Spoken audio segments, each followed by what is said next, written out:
What up, people? I saw Iron Man 2 for the second time the other night, and I really enjoyed it. I give it an 8. I think it's every bit as good as the first one. And you might not hear a lot of people agree with that. Obviously, the spark of originality doesn't burn as bright. But it exists perfectly in the world that the first movie set up. And all the characters have evolved a little bit. They're all a little bit different. Which I think is something that, you know, really even the Batman movie didn't do as well. I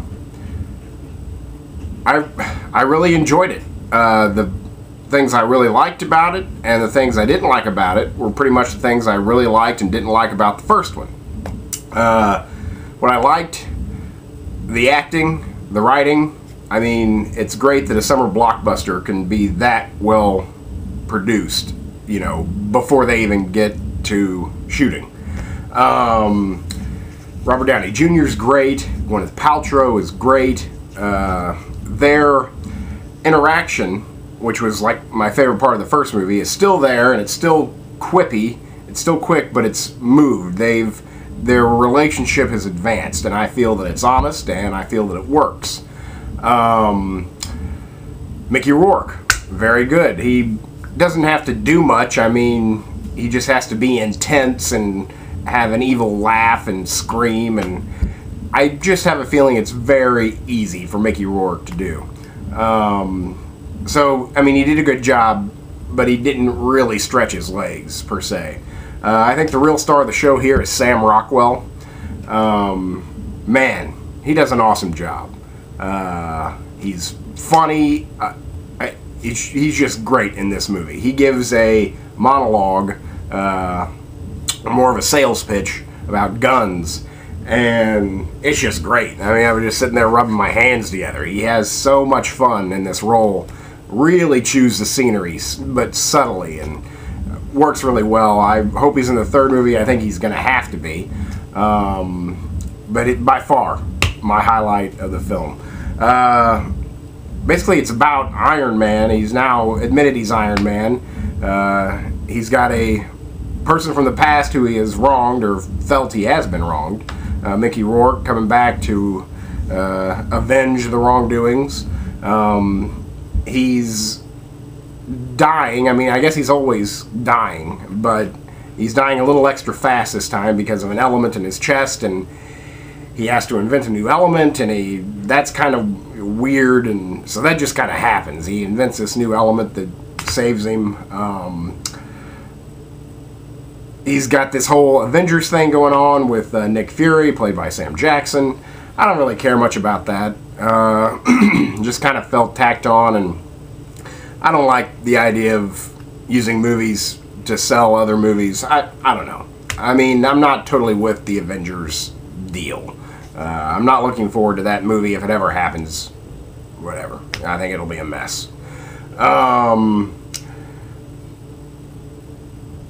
The acting's great. The writing is great. Again, perhaps that spark of originality has dimmed a bit, but it's just that we've seen the first one. We've had the taste, and yes, it doesn't really expound on it or expand, but it does deliver what the first one delivered. Very well written. Great one-liners. Just very well written. Well-rounded characters. My problem with it, while I'm giving it an 8, and maybe not higher, is because, again, like the first one, it does devolve a little bit into just robots fighting. And there's probably no way you can get around that. I mean, it is an Iron Man movie. But it just feels like, I don't know, there hasn't been too much weight at the end of the movie, at the climax of these films. You know, with Dark Knight and with Batman Begins, I felt this sense of urgency, a sense of, you know, whatever, but with the Iron Man films, it's more lighthearted fun, and I never really sense that they're in danger, or I don't know. It's just the endings I have a problem with. Though they're kind of spectacular, but still, it's just cartoons fighting, and I wanted maybe something more. I just don't know what that is, but I was, again, satisfied, don't get me wrong. One thing I very much enjoyed about this film, because I haven't seen his name in such a long time, I have to brag just a tiny bit here. While I was watching the movie the first time, I was thinking, towards the end, I was like, wow, this is just turning into a Samurai Jack episode. And I mean, really, I was like, wow, this is just, you know, robots dying and being torn apart and blasted, and it's like, this is Samurai Jack. And I love Samurai Jack, so I wasn't having a problem. And while reading the credits and waiting for the teaser at the end, who do I see but the action choreography by Gennady Tartakovsky, the creator of Samurai Jack. So I was like, wow, I recognized his style. And I'm just glad to see Gennady Tartakovsky working. As far as I know, he's still in the murk and mire of Dark Crystal 2. I don't know if that's ever going to get made. He hasn't done anything since the Clone Wars. And I think he's brilliant. So anywhere that Gennady Tartakovsky works is good with me. And he handles the action choreography, the fight choreography, and wow, primo stuff. So that was cool, and I know my film. I was trying to think of anything else.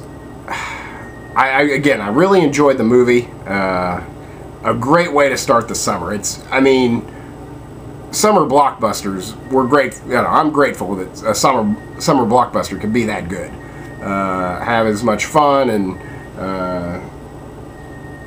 you know, just eye-popping action, special effects, and to have it be well done, well written, well thought out, well directed by Jon Favreau, and well acted, just well produced, very well produced, and it's a huge movie already, and it's certainly going to be bigger on Blu-ray, DVD. Trying to think if I'm leaving anything out. I've got to get it under 10 minutes. I think that's just about it. I mean, it's awesome. I hope you've seen it. If not, go out and see it, especially on the big screen.